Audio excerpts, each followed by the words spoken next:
Good afternoon, everyone. Hi. Nakakatakot din pala dito sa harap, ano? By the way, let me introduce myself. My name is Cliff.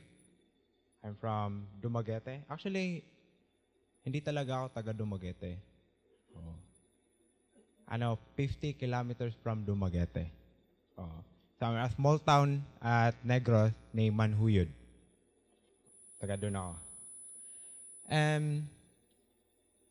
I'm a junior network administrator right now at Foundation University, IT operation, which head by JD. Okay, let's talk about, this afternoon we are going to talk about building an wireless internet infrastructure in the middle of nowhere. Sa probinsya. Doon tayo. Okay. I'm a CCNA, MTCNA, and MTCRA certified, and with 2 years practical experience in Foundation University. I'm also working with MikroTik product, same as JD, in 2013. If you want to get to know me better, connect lang tayo sa LinkedIn pag may time. linkedin.com/in/dudumanuku. That's what JD called me. Okay. Operating wireless internet service provider in province. Using MikroTik products to build a routed wireless internet service provider infrastructure is energy and cost efficient. We all know that MikroTik is so cheaper than other brand. Hindi na natin maano yun. Hindi na natin mapagtatalunan yun eh. It's really cost efficient and energy efficient. Why? Because Foundation University is currently implementing a solar powered tower. Meaning to say, we don't need direct we powered everything using solar to be used for internal communication and research purpose throughout the southern part of Negros Oriental. What is the use case of this service? First, provide a dial-up connection with native MTU or maximum transmission unit of 1,500 bytes for PPPoE session. I think all of you here will already get in touch with PPPoE or point-to-point connection. Since I think most of us here, or most of you here, is operating a wireless internet service provider. And then, aside from that, fully integrated AAA radios located at the main data center facility. Also, para mas so that we have a overview of the physical layout, we'll just go to the next slide. Here. At this scenario, this is actual setup, physical setup that we did in Dumaguete. At this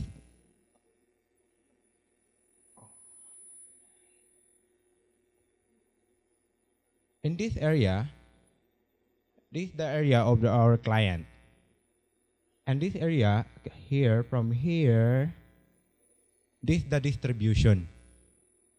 And this is where the headquarters are located. So that we have further information regarding for that, let's go to the next. VLAN, we are configuring VLAN between the antenna. We are configuring VLAN 9998 for management traffic and VLAN 999 for PPPoE traffic. For the reason to segregate the traffic. Sinesegregate natin yung traffic so that, syempre, much better to segregate the traffic. We all know that. We already know that. And here, this is the PPPoE traffic. So from The bottom line is here, is this. The client router doesn't know about this one. They already know, they know that there is a router behind that. They don't know this area. Because we are configuring a VLAN for this. We are bridging this one. Did you get what I mean? Oh, medyo boring. Okay, so, any question? There's no. Oh, no. Okay. So, in this scenario also, we are using UBNT, Titanium N5. But, in our setup, doesn't mean that it's not applicable to other devices. This is applicable to all. Doesn't mean that we are using UBNT is not applicable to MikroTik. It is applicable. Why? We are going to discuss that later. Why? Why it is applicable to the MikroTik also. Rate limiting for each subscriber happen on the base station or uplink router using simple queue dynamically created based on user attribute provided through radio server AAA. Here, can I speak Tagalog? No, no. You have seen that dito sa distribution area natin,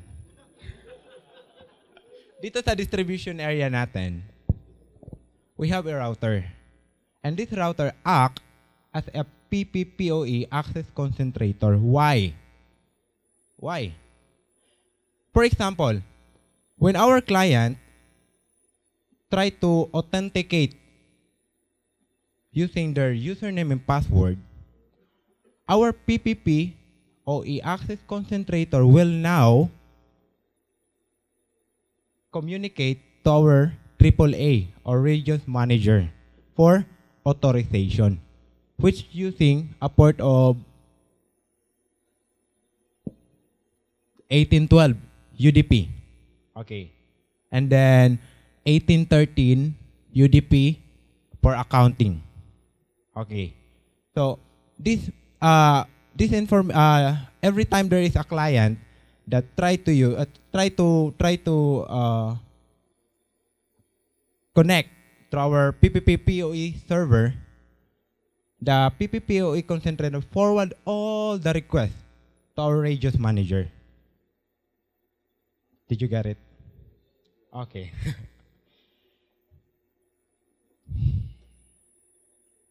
Okay. This setup is so easy to implement.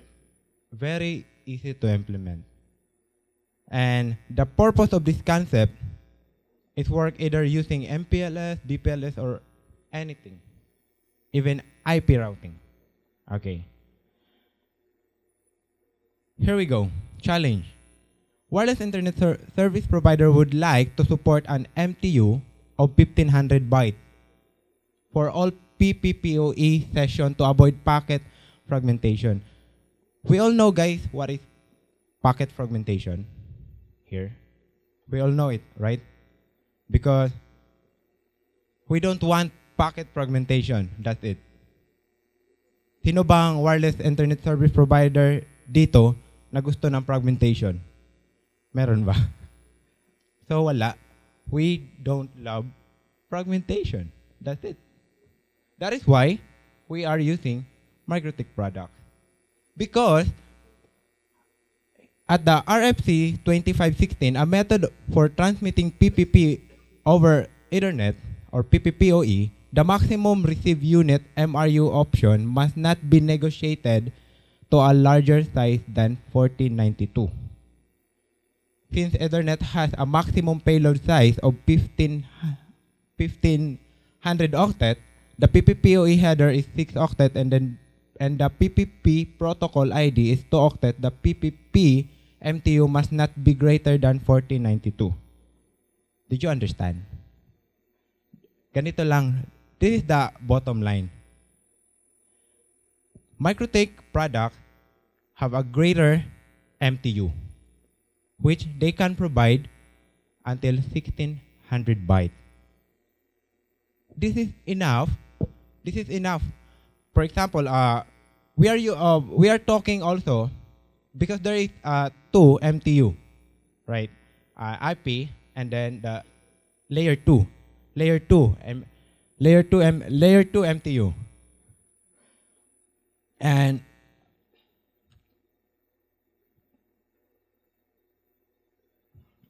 2 MTU. Okay, and then every protocol na dadaanan, I'll just speak Tagalog. every protocol kasi na dadaanan ng frame natin, nagdadagdag yan ng overhead. It's adding overhead. So the packet, the frame now getting more bigger and bigger, diba? So we need a maximum transmission unit that is greater than 1492. The size of it, because when our router doesn't support that kind of MTU, fragmentation happen. You know what is when fragmentation happen? Next slide. Yeah. When fragmentation happen, syempre, dinodoble natin yung traffic sa network natin. Dinodoble natin ang traffic sa network, which is ayaw natin yun. Ayaw natin yung ganun. Did you get it? So, let's go to the next slide. Both the PPPoE server as well as the PPPoE client ship with the router OS support an MRU greater than 1492, which is I already talk about you. And then for this to work, all routers and switches within the infrastructure handling PPPoE session have to support layer 2 MTU greater than 15.8 byte. Why 15.8 byte? There is the 8 bytes na dinagdag sa 1500 byte, yun yung yun yung overhead ng PPPoE session natin. Diba? Yun yung overhead na dinagdag. But, same as for an MPLS network, it is advised to use an layer 2 MTU of 1600 bytes on all interface by default, which is easy to remember. Why? Because, for example, our frame is 1508 bytes, and we have a maximum transmit MTU of 1600 bytes. So we have, may bakante pa tayo na kahit na maraming protocol pa ang daanan ng frame natin, kaya they can accommodate those overhead since we have a lot of bytes. We have a bigger MTU for that. Here we can see the layer 2 MTU. This is the layer 2 MTU with 1600 bytes for that. In this scenario, we only tested in homogeneous environment based on MikroTik components. In order to allow subscriber to utilize an MTU of 1500 bytes in a dial-up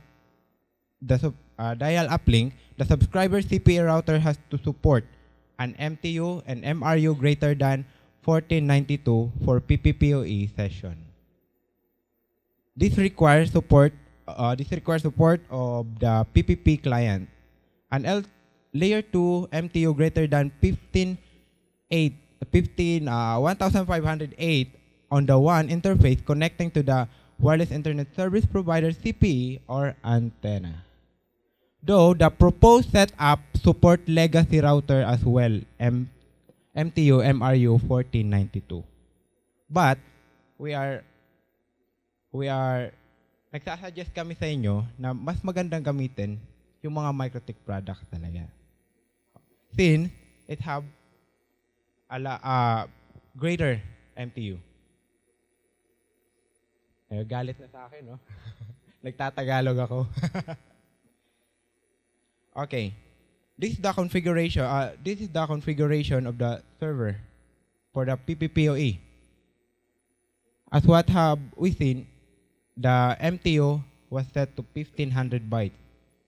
So the active client can now get 1500 bytes for that. Okay. Self-sustained tower site Wi-Fi base station does not depend on local power grid. That's the good thing for that. Using MikroTik product doesn't. If you have a tower and then it is a solar powered tower, you will not depend to the local power grid, and you have 24/7 service delivery and monitoring, and all of these good things you will have. So for the overview for the tower, this is the overview of our tower located to the southern part of the Visayas, which we are using for internal only. Internal. We are not providing external. So internal communication lang ang ginagamit namin. What is the details for this?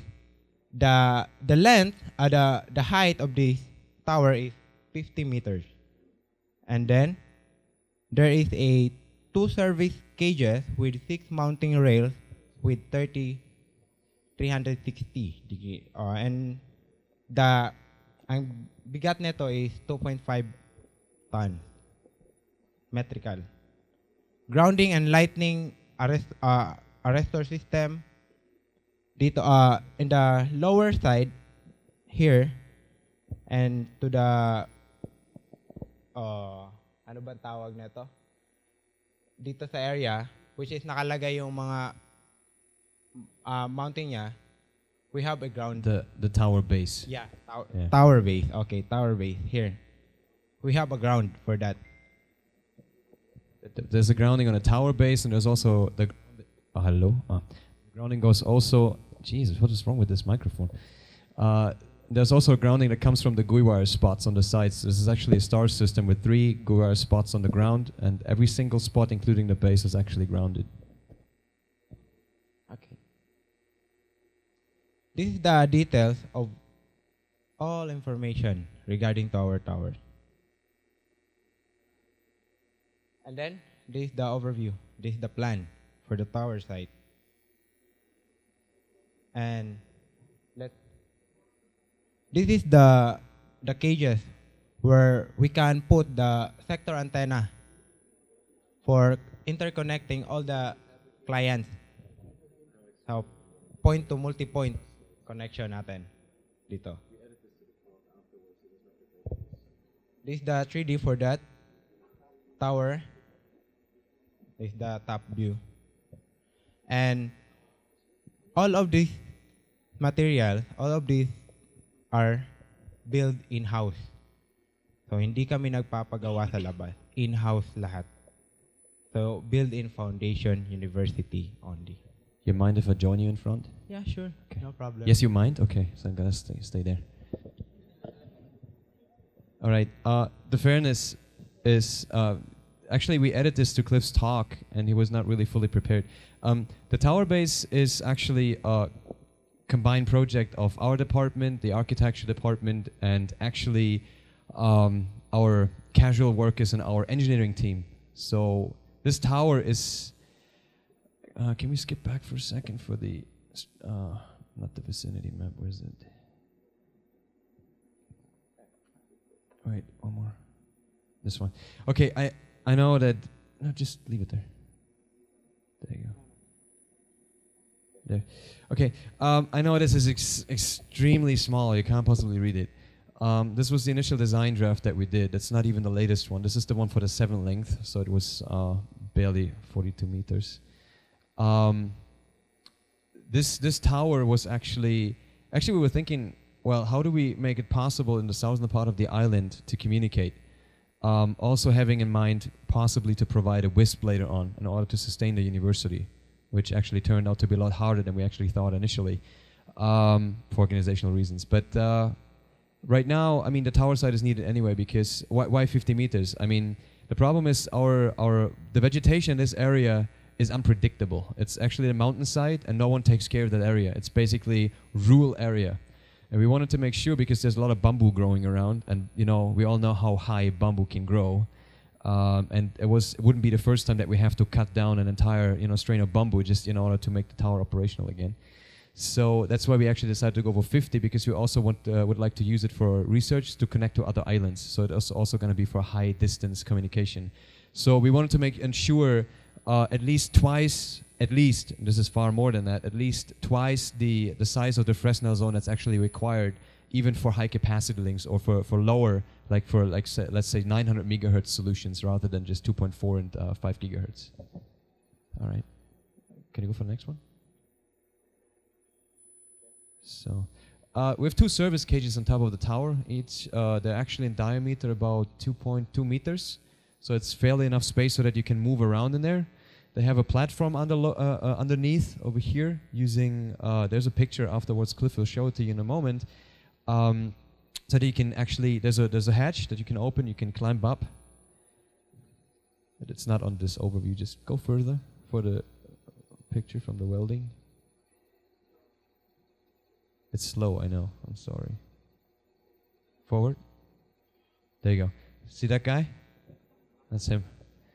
So we have this floor here, and you can easily service it. There are also what you call this? I'm always forgetting about the term. It's a bracket basically. So you have a bracket over here that you can't see them here. This was the early stage.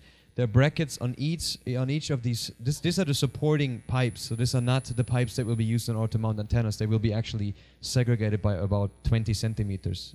I'm with a metrical system, or let's put it at least 6 inches away from the base. So they will be here in the center between the 2 supporting pipes. And on the support pipes there are brackets, and we actually have climbing gear and also professional climbing gear.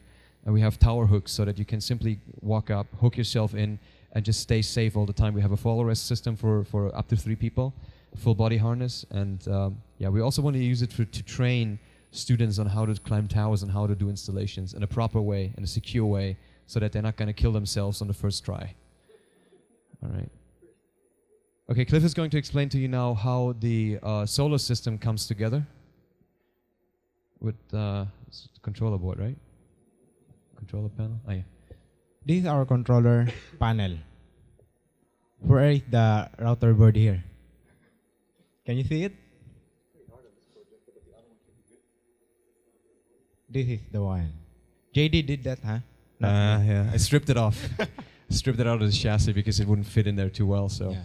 Then space. We are using UBNT top switch 8-port. Yeah, it's another UBNT device. I know. It's just we use it because there are no PoE switches right now for supporting all the majority of antennas. We want to stay generic. We don't just want to provide support MikroTik. That's why we're going for UBNT, because UBNT can power basically any generic antenna, not just passive but also active PoE with 48 volts. So that's we've been using it before. So we just use what we have, and that's it. So it's not a big deal. We have a step-up converter. JD can explain you about that. Why? Yeah, okay, sure. A step-up converter, as you can see here, is actually stepping up the voltage from 24 to 48 volts. Why do we do that? We do this because the Ubiquiti Tough Switch 8 is actually provided with an input voltage of 48 volts. Thank you for listening.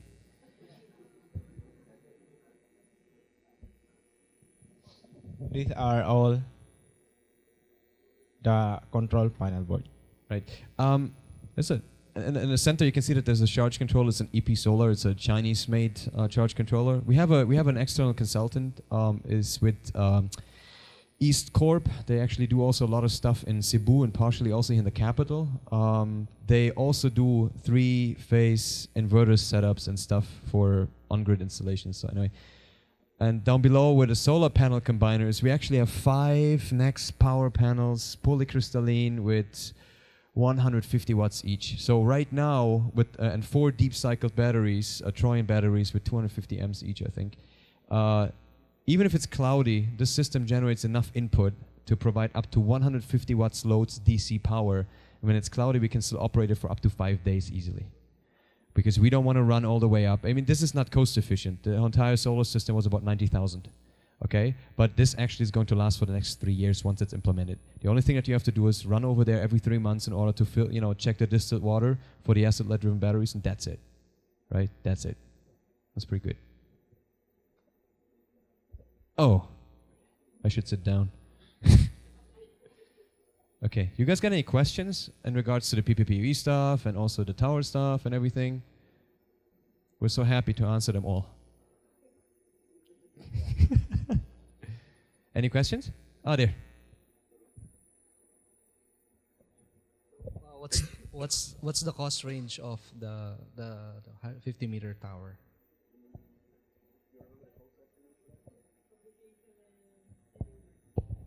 Fabrication is in-house, but the tower itself is about roughly, that's without the structural engineer to check and validate everything, blah, blah, blah. I think about 300,000. That's way cheaper than any tower that you build up here. I mean, a regular FM transmit tower is about 3 million. That's for a small TV station. So that's actually what I've seen so far, and that's exactly. It's also a self-supporting structure, except for the fact that the base is the same size all the way up to the top. Self-supporting only for the main base, but usually full self-supported towers without GUIs, they have a larger bottom base in order to self-sustain. You can see many of these towers here in Manila. Why did we go for that? Well, it's a good question. I don't know. No, it's the fact is that also we're limited in terms of space in order to fabricate that stuff. Fabricating such a tower actually really requires a lot of work, and you might not believe it. Cliff, can you go back for the tower overview? Maybe the 3D render or something. I'll tell you something incredible, and you will either start laughing your ass off, or you're just gonna look at me and you go like, never. Seriously. Go back. So, this entire monster will be raised by hand. Using a gen pole. That's what I said. I said, it's not gonna happen. It happens. It is crazy. Absolutely crazy. But despite the fact that it's freaking dangerous, I also consider this a challenge because I can't tell the engineers, hey, you know, we got to get a 25-ton crane. We drive it all the way up to the mountain, 10 kilometers. We destroy 5 lots that are sitting in between, including all the vegetation. You know, compensation is going to be like, I don't know. And, you know, and then this is kind of for the whole day, it's going to be 150 grand just for the crane. You know, that's actually not really feasible.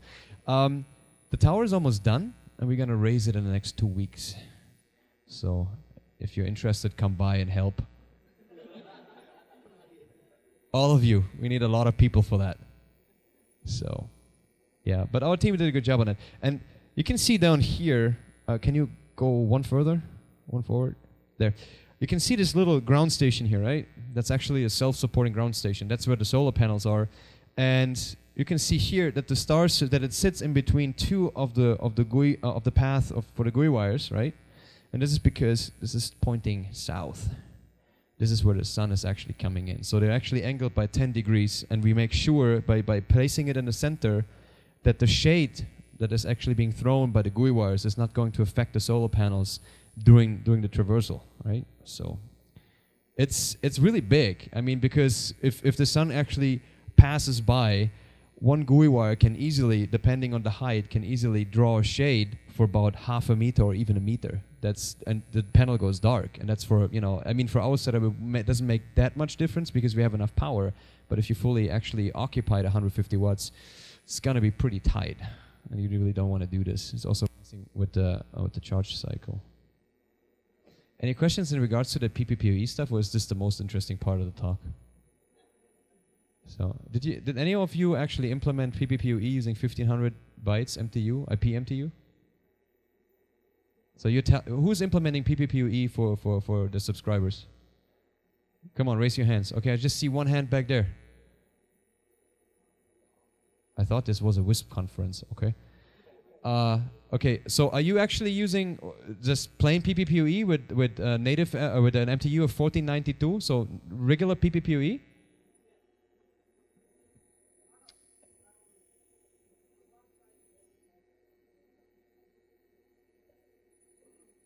Okay. All right, thanks. So is that yes or no? One side is using the standard PPP, and the other side uses an MTU of 1500. Yeah, well, yeah. This project took us half a year to get everything settled. That was kind of amazing. And now we're in the last couple of weeks before we raise it. It's gonna be it's supposed to be up before Christmas. So the first part will be provisioned, so it will be operational hopefully before Christmas. Not to mention that I'm gonna take vacation for 2 weeks before that. Okay, any more questions? Really? You don't have any questions to the network design, the PPPoE stuff? Really? There's a question. Oh my gosh, can you just... Have you tried bridging a nearby island like the Siquijor? Okay. Or that tower We can talk about the details off the record. Officially, never. Right? We have plans because we know about the situation on Siquijor. We also know about the situation on Apo Island, which are basically left alone. You have to understand that we've been involved with everything that went on with the WISPs actually recently in the southern part of the island. So we know exactly what's going on.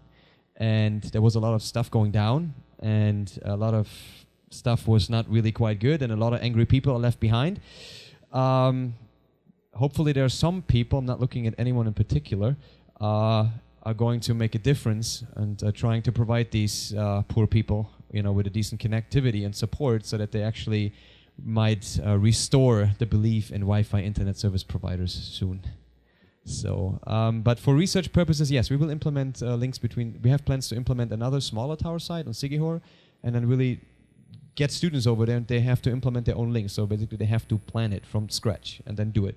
And then later on we will measure the efficiency, and then we can talk about the flaws, or if it was extraordinarily good, then we say, good job. So then we're going to send them to one of you guys, to one of the WISPs over here, so that they can finally make some money. So anyways, any more questions? Oh. Do you need some permits or licenses if you want to operate WISP in, let's say, a certain province? So the question was if there are any licenses or permits required if you want to operate a WISP. Well,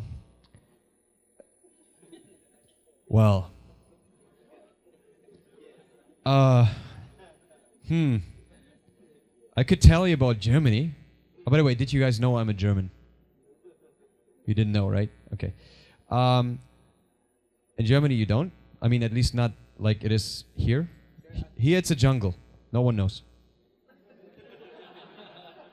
We can talk about the rest of the record. I don't want this to end up somewhere on YouTube or something. So, yeah, certainly you need licensing. You need also permits. But it's not clearly separated, because the NTC doesn't care for the tower. As long as it's just a bloody tower, you need a barangay permit, you need a letter of intent, you need a rental, a lease contract with the owner of the lot if it's not your own, and tons of other stuff. But this is stuff that you do for enhancements that you put on top of a lot anyway. This is just regular procedure. As long as the tower itself is not a transmitting antenna, for example, for FM, no one cares. You only have to have the clearance with the aviation transport office for the height and also for the signaling lights and stuff like that. That's as far as I know, but I'm not the one handling that paperwork. I have people for that. And we have people for that. They're not my people, okay? It's just we have people for that, taking care of that. But certainly there's a lot of paperwork involved, yeah, sure. But for the pure construction of the tower, right now it's just a bloody tower. It's just a 2.5 tons heavy monster standing somewhere in the province. Just like that. Because it doesn't do anything else. It doesn't matter how high it is, as long as it's approved by ATO. And it also doesn't matter how many cages are on there, as long as the tower itself is not a transmitting antenna. It's not a big deal. So you can build your own tower if you want. Actually, there are tons of towers in the southern part of the islands. Most of them are single post towers and stuff. So most likely you're a tower builder, right? I do have one already. You do have one already. Okay, congratulations. So the question, so that was what kind of question was that then? I mean, you know already, or did you just, or is that tower not that official? You're the bigger one, so I'm just a small bigger one, Yeah, a smaller so, one. So how big is yours? About 100 feet.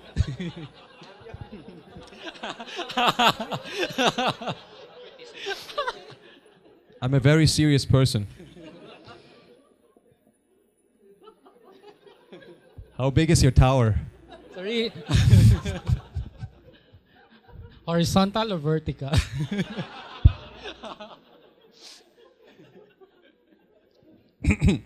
So really, the reason why I asked that question is maybe Is it a single post? Yeah, single post with Okay. some keywords.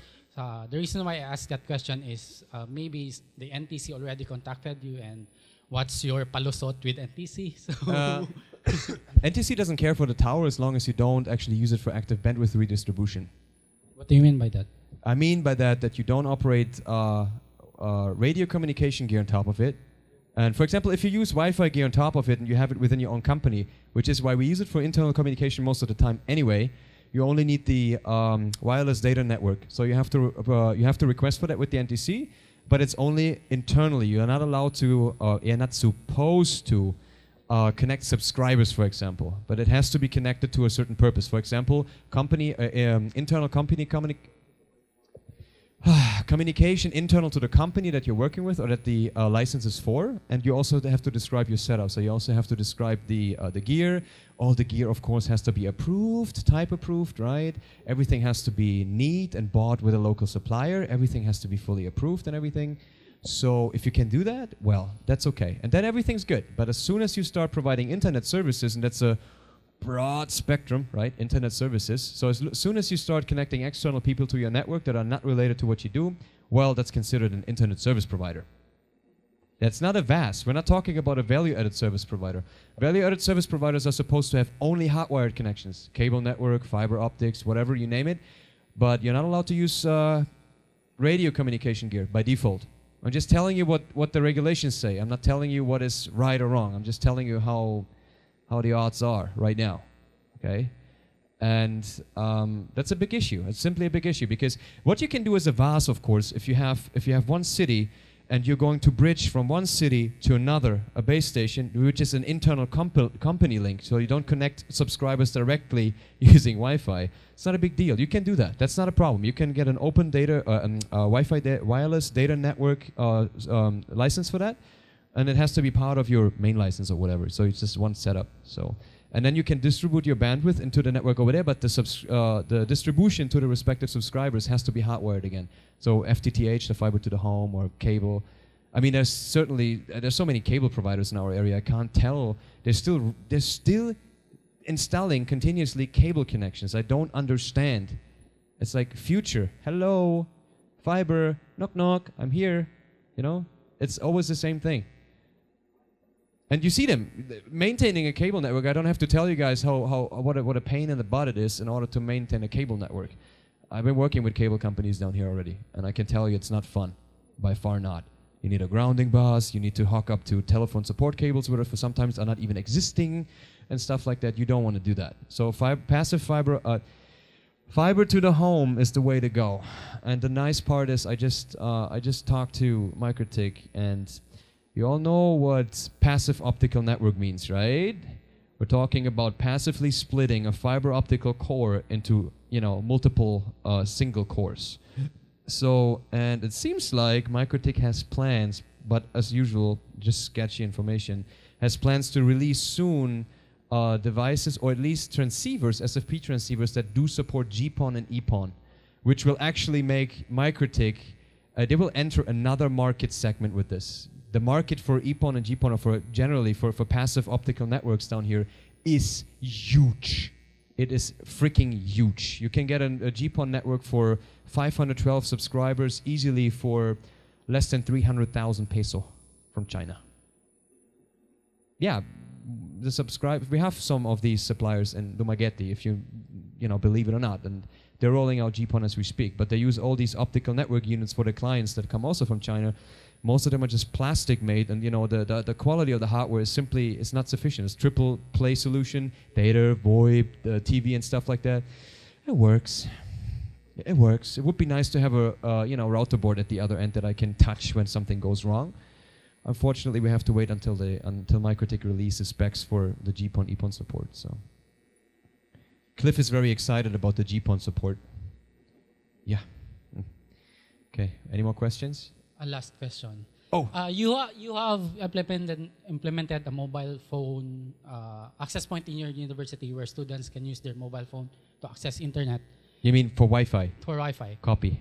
In a real scenario, how many meters can the mobile phone connect to your access point? Wow, that's maximum. Same as I can just tell you the same thing as I tell all the other people asking me these questions. It depends on both ends. It depends on the access point that you use, the parameters, the transmit power, antennas used, if it's a MIMO system, how many chains you got, what kind of chassis you use, the location of the access point, the type of antenna that is being used.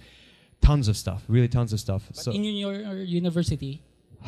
We're far from wide area or full coverage yet. But basically, when you enter the computer college, you have Wi-Fi anywhere. On second and third floor, yeah. So basically everywhere. So it's not a big deal. And we made sure to implement a high density setup. We rather prefer lowering the transmit power, because you have to imagine like 250 people in the same area. I don't want to put one access point over there. It doesn't make sense. That's why I didn't put up a 10 gigabit backbone. So we lower the transmit power. Then we actually put up a non-overlapping, but this is a dual band access point, so we have to do the same thing for 5 as well as 2.4 gigahertz, calculating everything and then just do the mappings and everything. So that's actually quite a pain in the butt as well, because our buildings are all full concrete, really solid. Even though that MIMO devices can penetrate and they can actually also reuse the reflections, of course, in order to boost the signal, but still, it's unpredictable. Sometimes you really have to go there, take a patch cable, and go like, yeah, Cliff, right there, stay there, and this is good. There we're gonna mount it, right? Sometimes it's really just it's like, yeah, you have to test it. You can't just define it. That's why side surveys are very important. I'm really boring you guys. So what is going on? Any more questions? No more. 3, 2, 1, done. Thank you.